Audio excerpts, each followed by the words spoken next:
Yes, guys, welcome back to Chelsea Till I Die TV. My name is Jacob. This is the day after video after Chelsea lost 1-0 to Arsenal at the Emirates. We've got quite a few people here. We've got Yosef, we've got Charlie, we've got Dan, and we've got a new one here, Northern Joe. Well, go on by one. Joseph, you just come from the gym. How you doing, mate? Let's just say that gym session made me feel a bit better after yesterday's result. Yeah, fair enough. Had What to about you? had to let some anger out after that. What about you, Charlie? Yeah, all good, mate. All good. I was disappointed with last night, but yeah, we've got to quickly forget about it and move on to Saturday. But yeah, no, fine, mate. All good, Mate, you're rocking the Boca Juniors kit, mate. That's quite good. That's quite a nice kit. mate. Bought it in Naples, didn't I? Maradona on the back, had to be done. Mate, I bought I'll show you. I bought one of these in Naples. Oh, Maradona mug. Yes. Yeah. Oh, mate, what we love to see. Dan, what we saying? You all good? All good, mate. Talk about Maradona, man. I've got a proper Argentina shirt with Maradona on the back, signature from my granddad back in his prime days. But yeah, I'm all good, man. Yesterday's game performance was terrible. How you doing? A big thank you for having me on as well, mate. You right, Joe? What we saying? You good? Welcome. Yeah, not bad. Not bad. Yeah, I'm all right, man. Just a bit flat from yesterday. Could have been a bit better. You know what I mean? Attacking wise, we're not for us to even cheer about whether really. No, fair enough. I mean, I want to say, obviously, what was our opinion on the lineup, guys? What we saying? It was a surprise, but at the same time, I did kind of understand it to a certain extent, because if we go toe to toe with Arsenal, as much as we don't want to admit it, we're going to get battered. Like, you know, and if he'd approached it and just gone for it, and we were 2-0 down in 20 minutes, everyone says, "Oh, what an idiot! Should have, been a bit more conservative, played ourselves into the game a bit more." I just feel like the plan was kind of right. I didn't have an issue with the plan. It's just the execution wasn't quite there. I think the subs probably should have come at half time. I think, given the personnel that we had, that some of the selections weren't the best. It essentially ended up being Cucurella and Liam Delap playing on the wings, which is not ideal. Look, we're not medical experts and stuff, but I just can't help but feel like, Cole Palmer should have been starting that game. He should have started. For me, anyway. You play your best team in a cup semi-final, particularly away at somewhere like Arsenal. Obviously, Neto wasn't there. Reece James weren't there. So look, I get it. He was slightly hamstrung in terms of personnel. Esteval obviously been in Brazil on compassionate leave 48 hours beforehand. So I get why he maybe didn't start. But look, we defended well. We did defend well. Admittedly, Arsenal didn't need to score. They didn't really need to take the game to us. So maybe they had to take the game to us. We might have been tested a bit more defensively. But I think the biggest disappointment for me was we didn't go for it a bit more in terms of the sub should have been at half time. And just the fact that we created absolutely nothing. Apart from that Enzo Fernandez shot that was saved by Kepa in the first half, we didn't make him make a save. We didn't create a single opportunity. Like, we could still be playing now and we wouldn't have scored. I didn't once feel like watching that game that, we're going to score here. We just didn't create anything. Yeah, no, fair enough. I mean, I think we said was, pretty correct, right? I think apparently Esteval had some prayers or something religious. I don't know. I'm not gonna say anything because obviously I don't want to offend anyone, or I don't know what's happened. So whatever. I hope whatever he's doing, he's all good. The lineup just made no sense. I couldn't eat the lap on the right wing. Obviously I thought it was a joke. Personally, I thought, like, as much as I'm not saying just proper have a go at him, we need to at least have somewhat of a at least attempt. Like, honestly, and if our squad can't have a go at Arsenal, then I think the owners need to have a good look into themselves and the recruitment.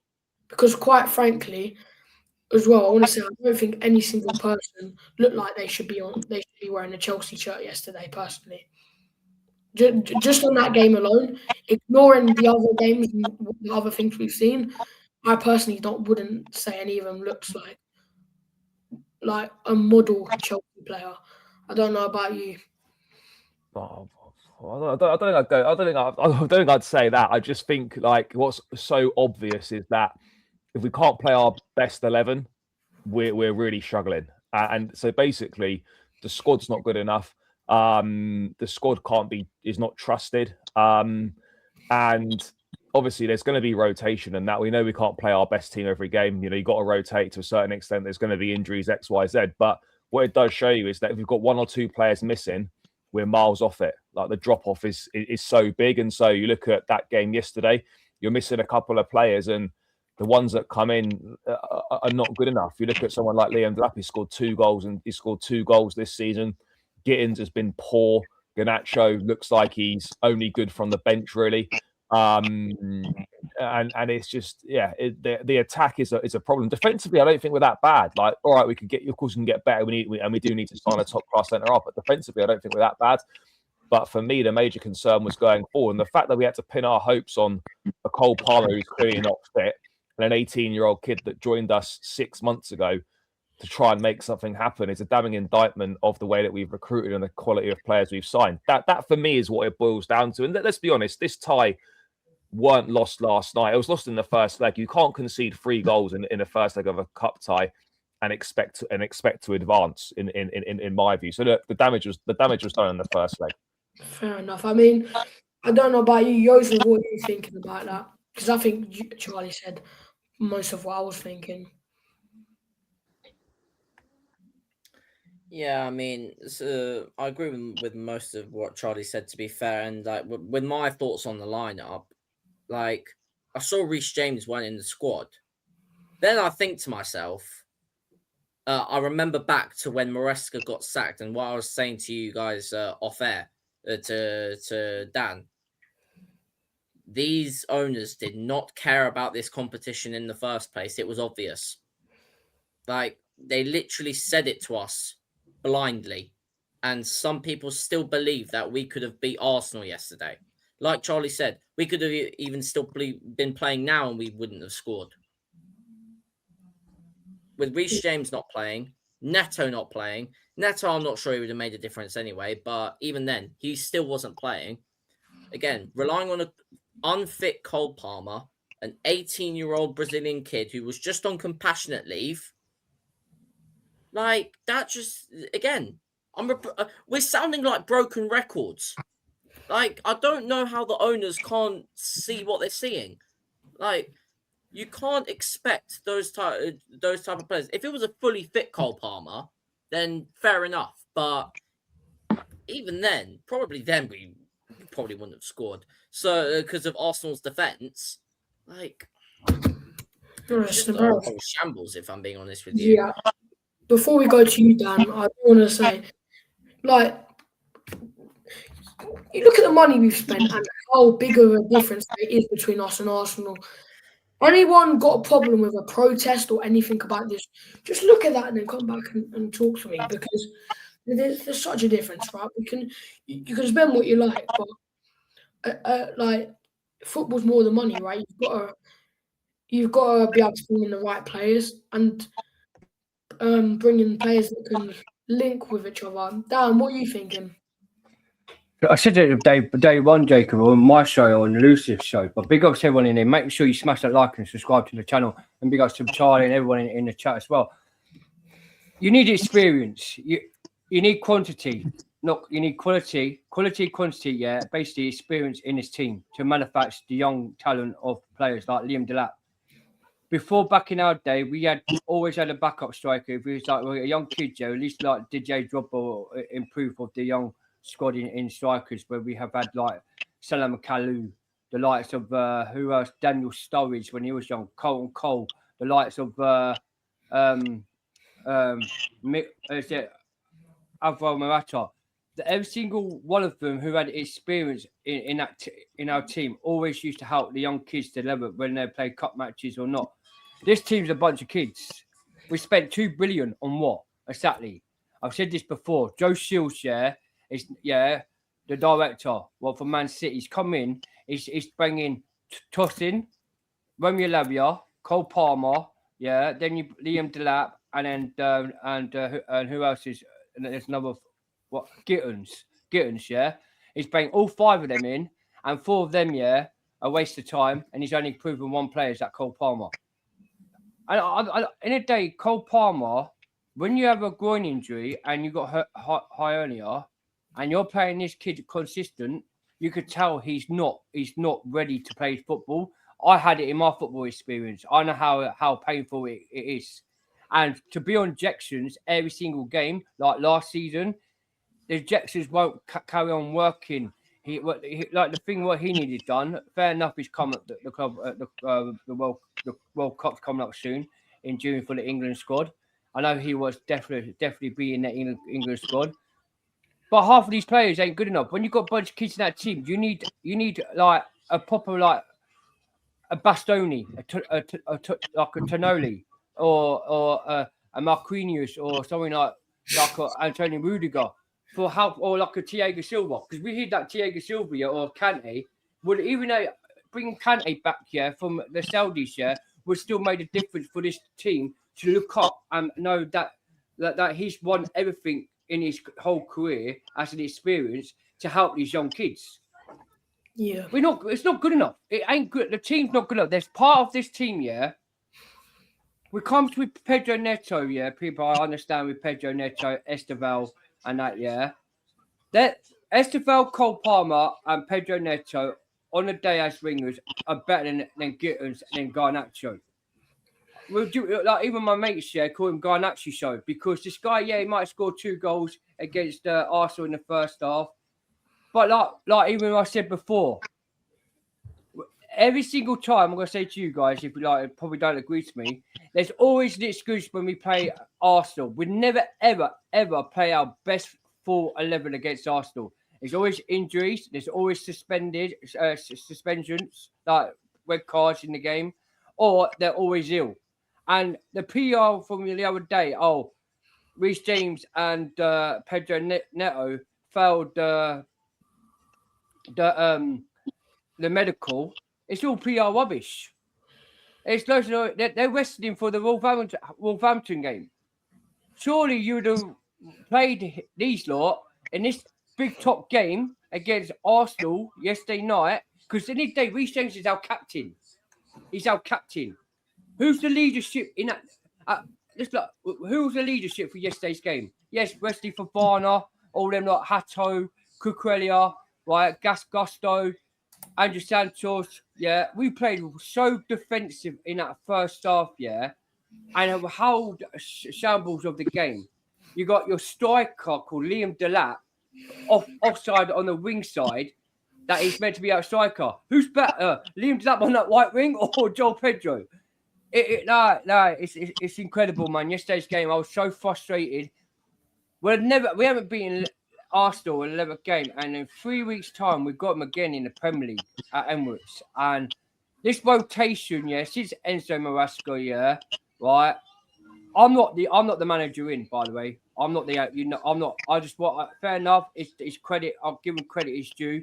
Yeah, he's won so many games apart from 2 losses. Yeah, he's came in. I can't blame him because your owners. Yeah, he's a yes man.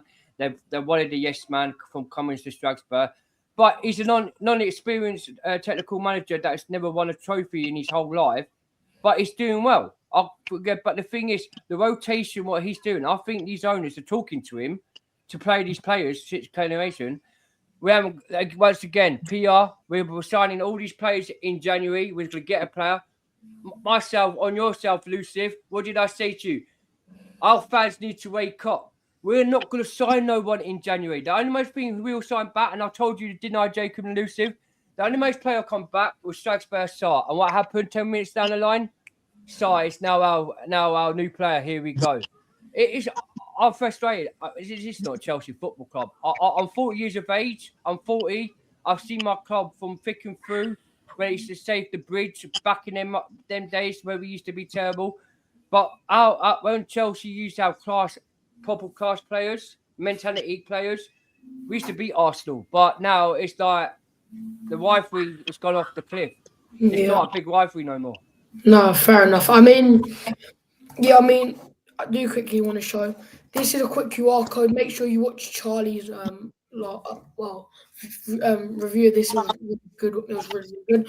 Yeah. No. Fair enough. I think what you said there was quite true. I mean, I agree, but apart from one thing, the Chelsea versus Arsenal rivalry. Like, if you want to make the argument you made, I feel like it's probably better to say rivalries in general in England has died off. But I think Chelsea versus Arsenal is quite a big, like, rivalry for sure. Like, I would say a lot of younger generation maybe hate them more than Tottenham do, and I think that obviously with players like the Chelsea fans aren't in credit with, like Havertz, Madueke.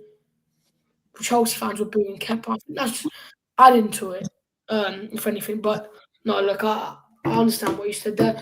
I mean, I'm gonna try and get a tactics board up while we just sort of explain the play. I mean, all good. Obviously, the formation was going to be a bit off because not many people could proper tell what formation we played. But I mean, look, Charlie, is there any play you want to talk about in particular? What in terms of performance? No, just any like sort of play, like something we did or.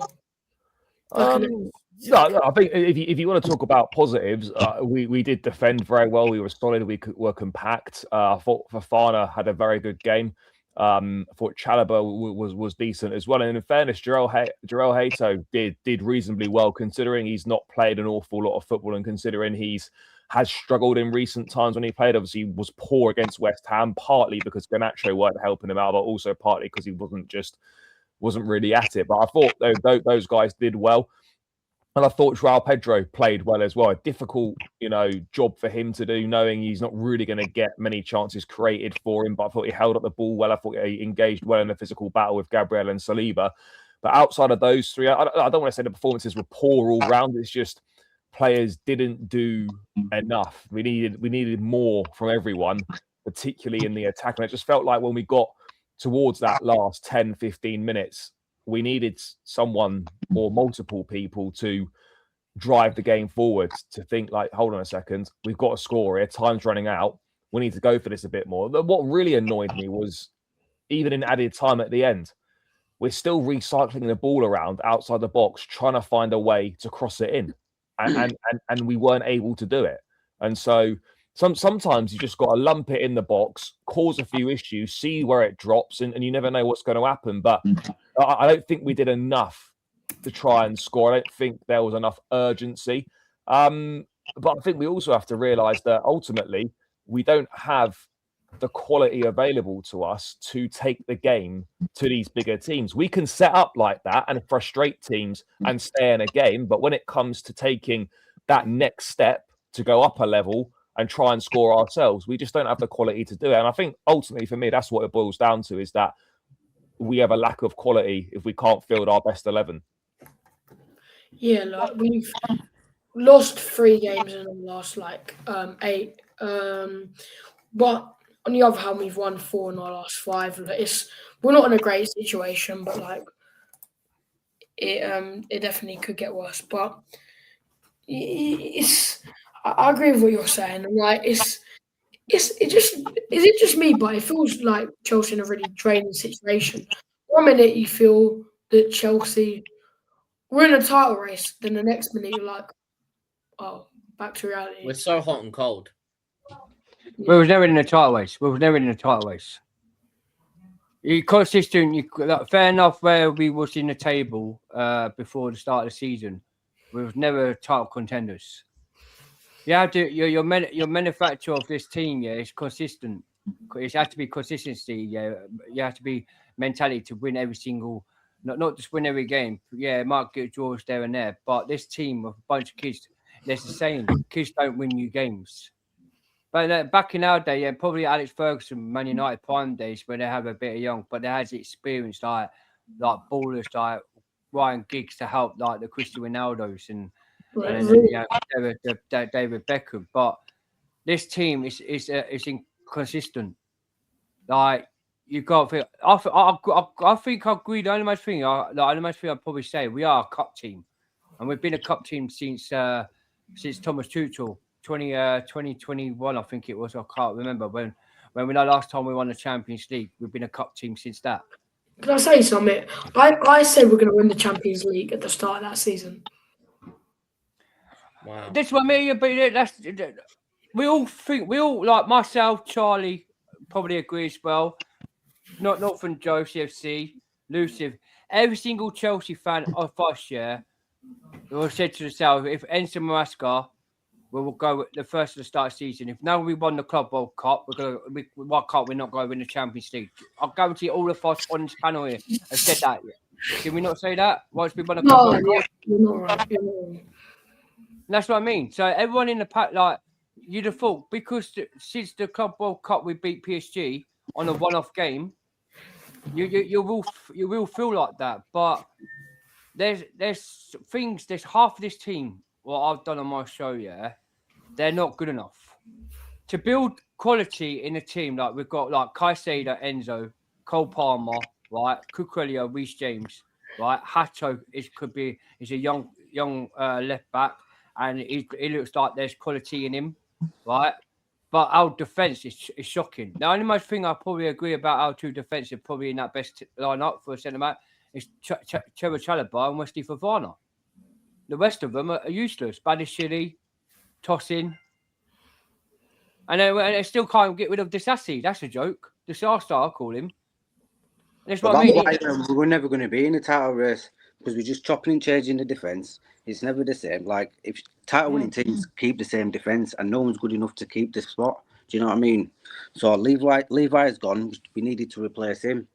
So we haven't replaced him. So Maresca was just chopping, changing. He's changing the defence at half time, changing it 70 minutes all the time, every single match. So that was the problem. So we were never going to be consistent if we're chopping our defence like that, in my opinion, anyway. Yeah, can I say, fair enough. Like, I understand what you said. I mean, look, obviously, still have hope in that, but you look at Arsenal's defence, right? It is very, very, very simple. They've got Timber, they've got Saliba Gabriel, obviously, and they've got Calafiori. And not They've got only Hincapié as well. They've got Hincapié and they've got a strong defence. They've got a strong four defenders. Not only do they have that, but then they have good backups. Their backup centre backs, sorry to say this, but far better than our centre backs.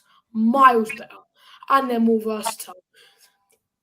How can we compete when not only we don't have half the level of centre backs, but we've got no depth there as well? And I like to say we have the best fullbacks in the Premier League because we've got really good fullbacks, but the centre backs are the ones you want to be making your heroic tackles. That you don't get. Obviously, you have decent fullbacks, Ashley Cole, Carlos, but you don't get your Maldinis and John Terry's playing at fullback. Do you know what I mean? We need to get some experience and decent centre backs because even though Achimpong, I think, is a good player and he's a great player, in the next 3 or 4 years, does anyone really trust him to be good enough to be like that leading centre back at the club? And he's looking like the best one. Charlie, what do you think? Look, first of all, he needs to be given an opportunity at the moment. Like, you know, this is the thing for me. Like, it's all very well saying we trust this guy, believe in him. We're not going to sell him. But you can't keep saying one thing and then do the complete opposite. In the last 5 games, he's played 3 minutes. Now, I'm not saying that he should be first choice right now, because I think we can all admit that Fofana and Chalobah is our first choice partnership right now and is the best partnership that we've got available to us. However, when you do a rotation, if you rest Chalobah, we know that Fofana at the moment is not ready to play 2 games a week or 3 games a week, then Josh should be into that first rotation. He's better than Badiashile. He's better than Tosin. And he's going to be here, hopefully, longer than those guys are.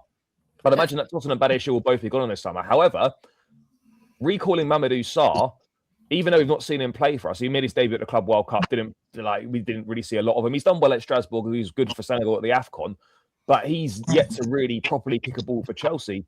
I think him coming back, Rafinha being heavily involved in that, and obviously he's worked with him, knows him.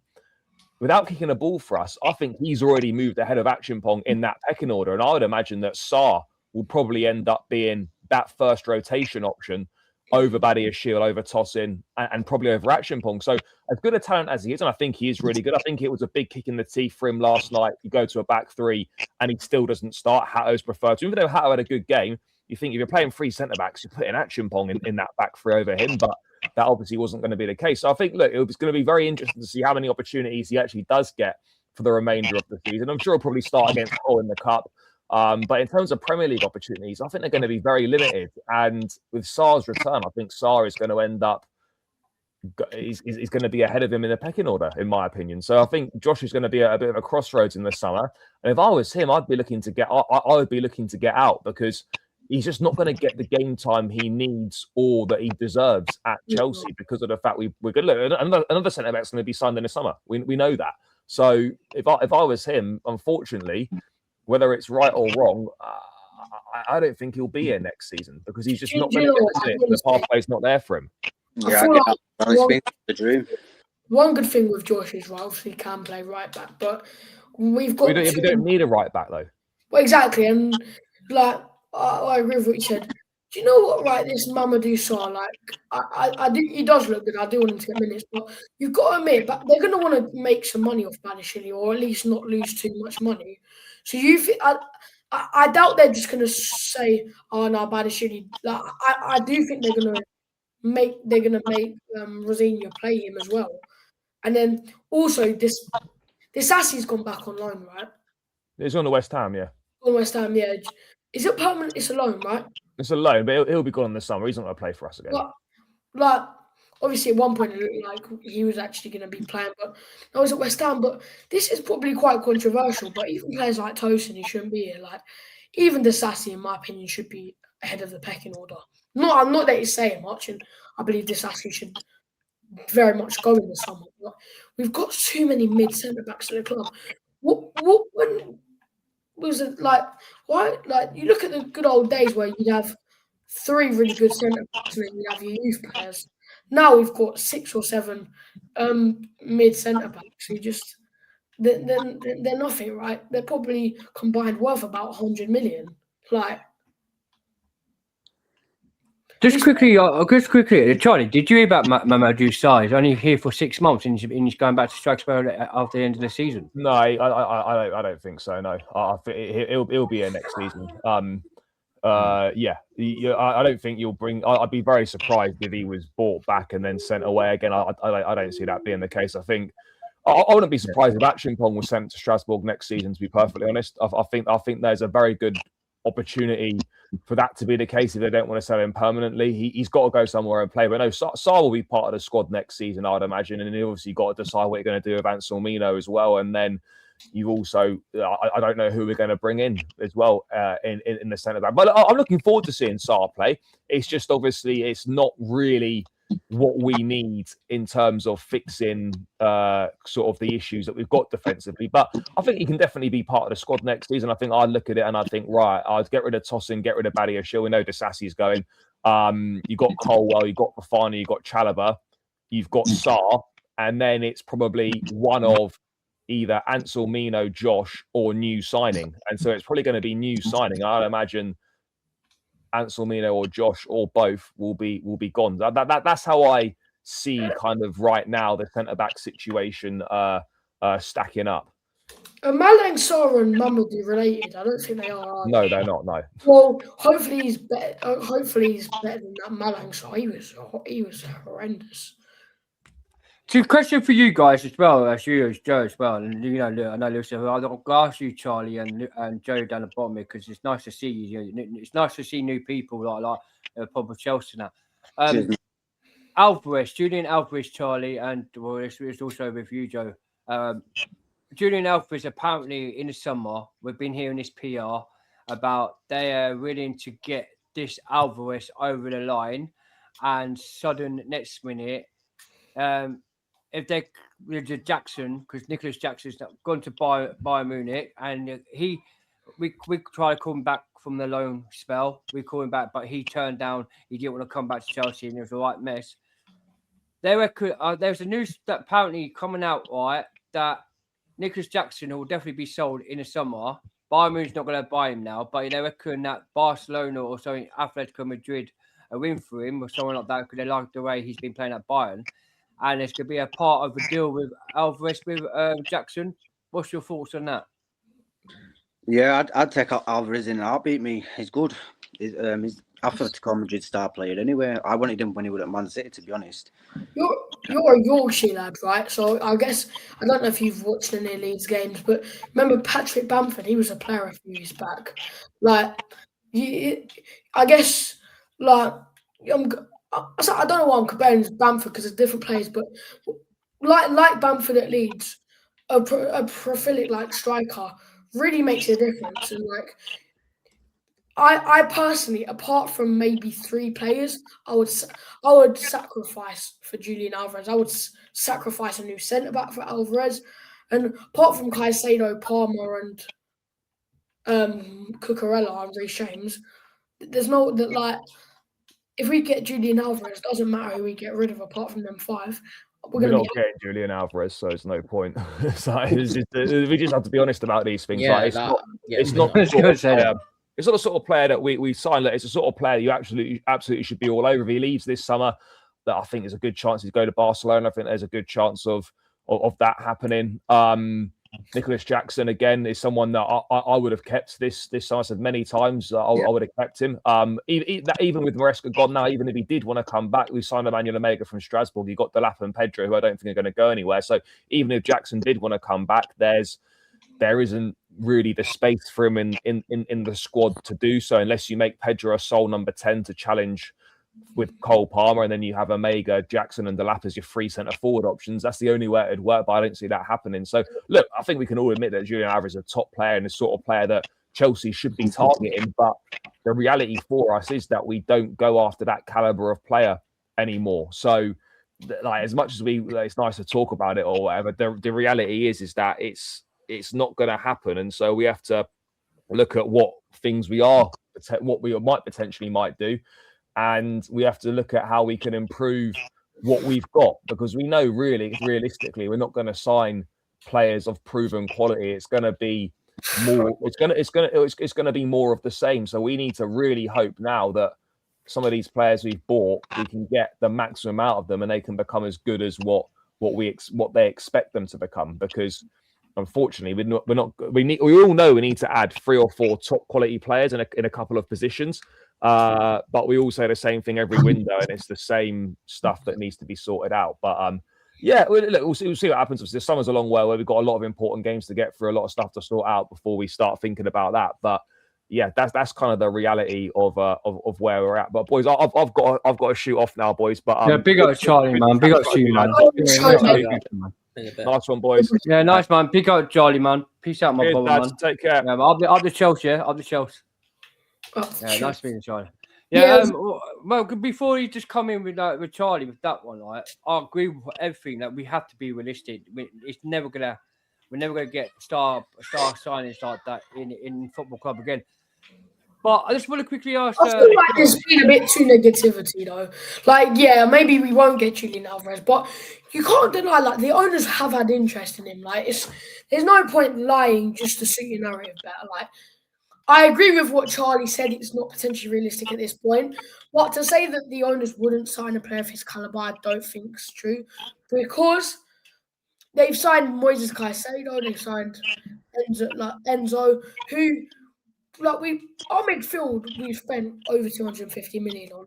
I don't think it's in terms of that. I think it's in terms of, I think they'll try and bring in the top quality player, but they won't. But they don't really know what top quality player to do.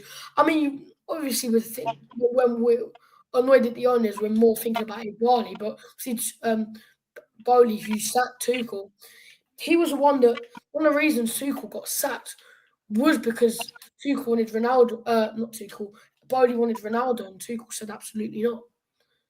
So yeah, we're different though. At the start, we were buying players like Sterling, experienced players, or Aubameyang, but we've changed the model now, haven't we? So I can't see us buying Alvarez, especially with his wages. He'll be on high wages now as well. Do you know what I mean? So no, it's really true. This is what I was literally just about to go on to. Like, we're not signing any top caliber player. No. Like Bowley tried that the first year, and exactly. What about Caicedo and Enzo? They were top caliber players. Difference with them, they were on low wages at their previous clubs. Yeah, but then we're the thing not is, signing. We're not signing players like Alvarez. We were never. Do you remember we were linked with Isak and Ivan Toney and Victor Osimhen? We were never getting those players. Okay, but I'll say this shit. I'm not defending the ownership because I know there's problems. But one thing is, right, you said that, but wouldn't the best obviously I believe in an experienced defender, but on like in general, and it better to get good, young, very, very top quality players on low wages. And that's exactly what they've done with with Fernandez and Caicedo. And so I wouldn't say that. Maybe they're a bit too much worried about wage structure and that. But, mate, they've made loads of money doing what they've done. We haven't. But what we can say is we want it to be run more in interest of fans, right? You can say that. But the owners have brought in elite players. Raheem Sterling, mate, is probably one, like, I'm pretty sure he's in the top 10 highest goal scoring Premier League players Differences with in that years. In years. Like, so I wasn't annoyed when we signed Sterling. Was it Abramovich that signed Sterling? I'm just trying to think. No. It was the first signing. It was the first signing under this ownership. But the difference with that is we did not have this wage structure in place. Do you remember? Do you know how long we struggled to get him off our wage bill? Yeah, but I understand, but you can't terminate the contract with him because he I was get on that, about but 300K a week. Yeah, the thing is, I don't think they want to make that mistake. This is controversial. I didn't mind the Sterling and Koulibaly signings. Sure, it didn't work in that, but personally, if I think you both were the owners, and you had the same money, you'd have made the exact same signing, took the risk. It might have paid off, it might not have. But that's the thing. It weren't that I was moaning about. I don't mind. I'm all for risk taking, right? These lot are going to be a lot more cautious doing it because they've owned like tens of successful businesses. Then they ain't going to want to take the same risks that Abramovich did and what we would want them to do. But the thing that you can moan about is you can say we want the young players, we want good young players, but first of all, you're not even buying the best young players, really. Like when we signed players like Mamadou Sarr, Malang Sarr, and let's think some more examples. Garnacho was young. We're not signing the best young players, right?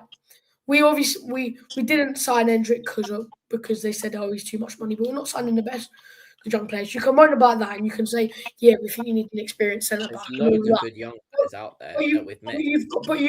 But you can't knock signing one of the most prolific Premier League strikers in years. You can't mock that. He was rubbish for us and stuff. He wasn't always rubbish, but he had a lot of rubbish games.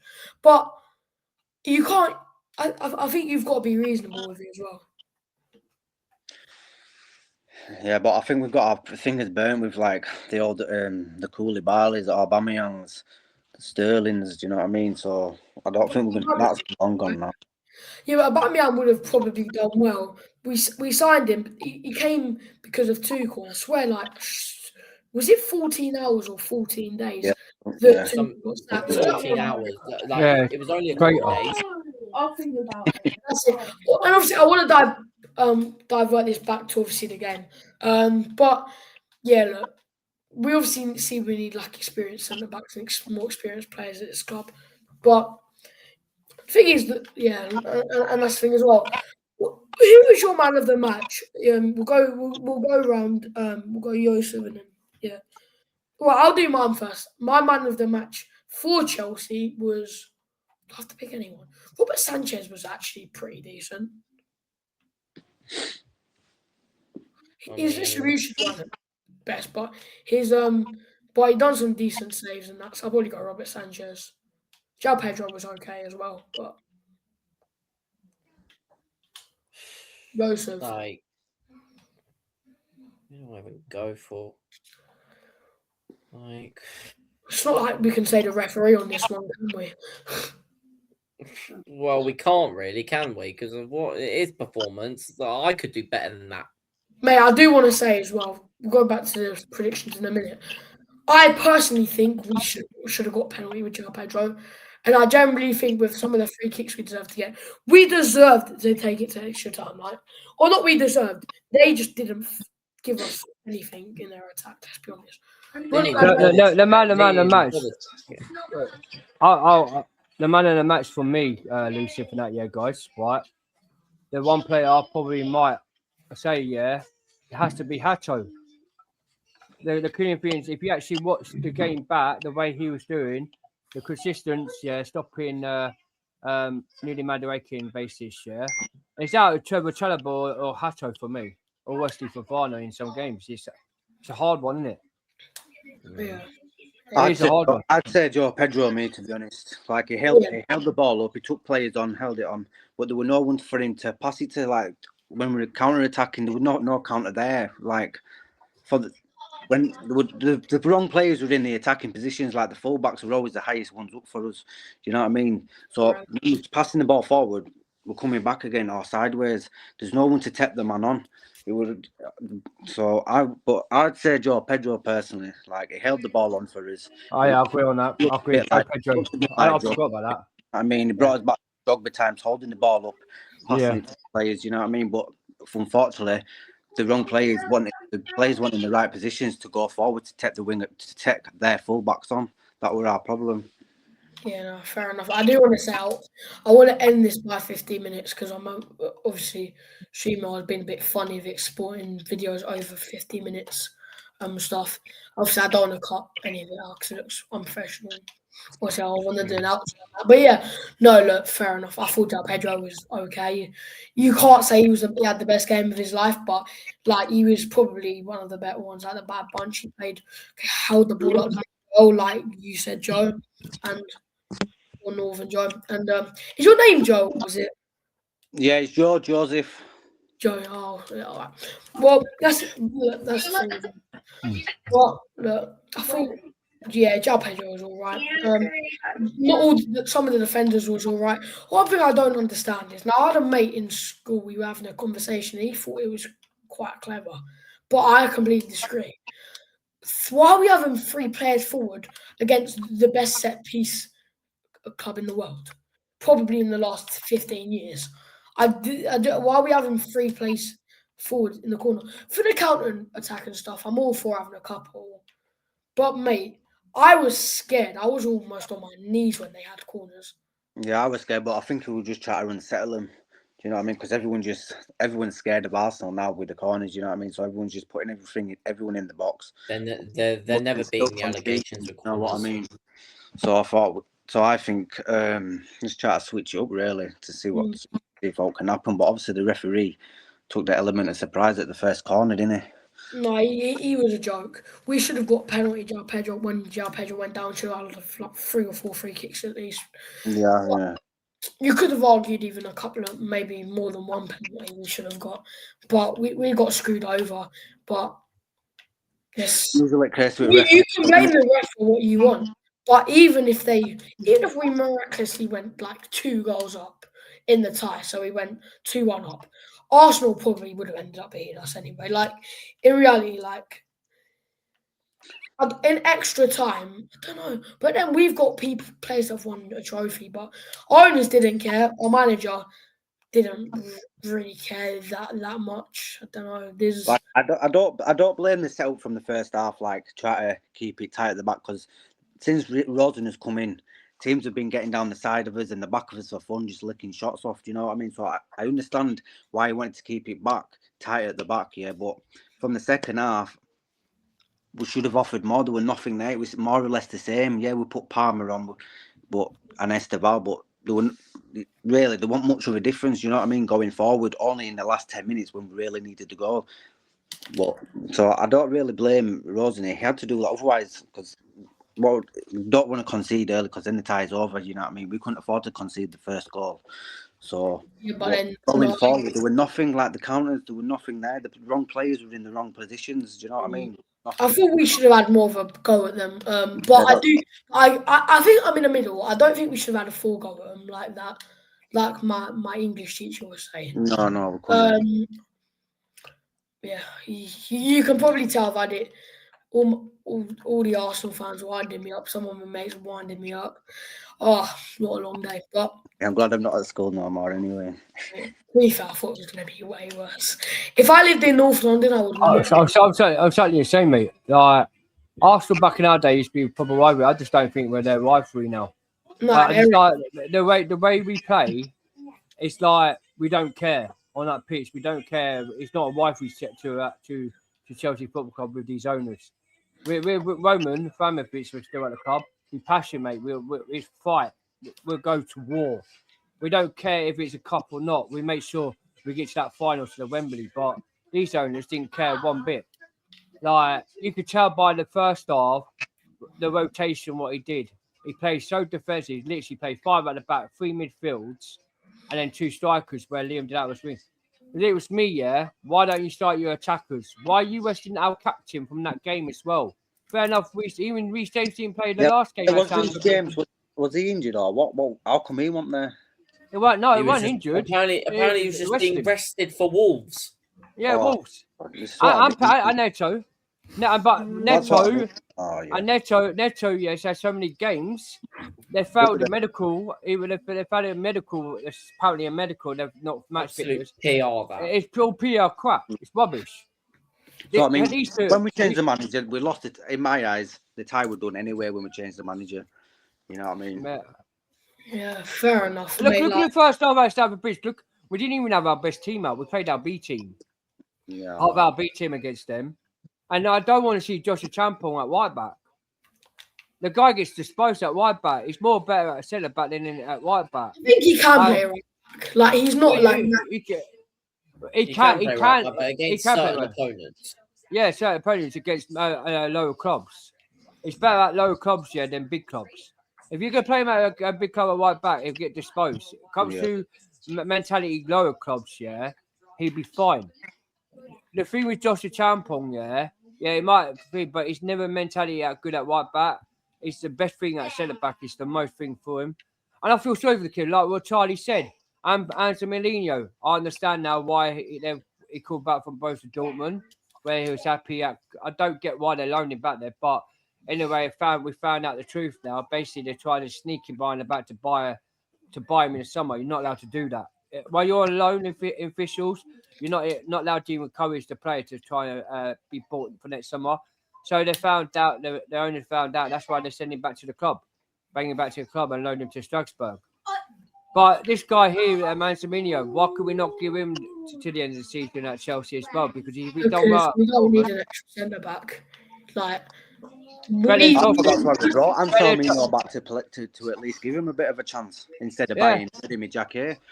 Yeah, that's what I thought. But obviously, from Dortmund's comments about him trying to buy him, so that to be Chelsea didn't like the sound of that. You know what I mean? So that's why I think. But then, Joe, did you see? We just what I mean with the Jeremy Jacket thing, right? That's what I said to Lucy and I said to Jacob. This guy, that with potential PR was so much interested in, this guy hasn't played any regular games in the French League. Why is it we always buying French League players like their families? They're not great like back in the day. Hang on, Jacob. Let me land. Because I was going to quickly say to you, Joe, what happens if Jeremy Jacket goes now he's at Liverpool? We don't know if he's going to become good or it'll be a flop. How do you know what I mean? It could be the next Badashili or next disaster. That's what I mean. That's why I didn't want him, because like we're doing the same trial and error over and over again with these French centre backs. And the amount of money that we'd have to spend to get him. Exactly, 60 million. Like, for someone who hasn't played a full season, are we being taken for idiots here? Like what? And he only played 29 games, 30 games.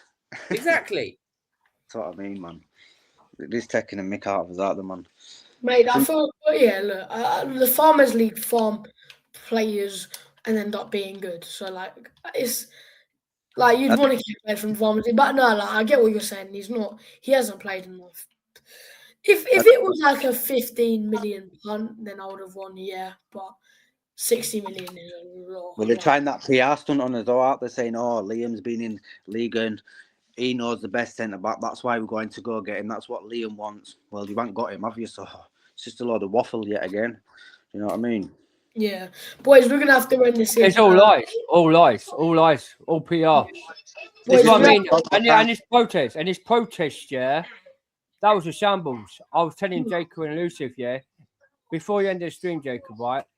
Look at the Man United Glazers fans. Look at the fans at United. Look how many people at that protest. Yeah, there was over 5,000.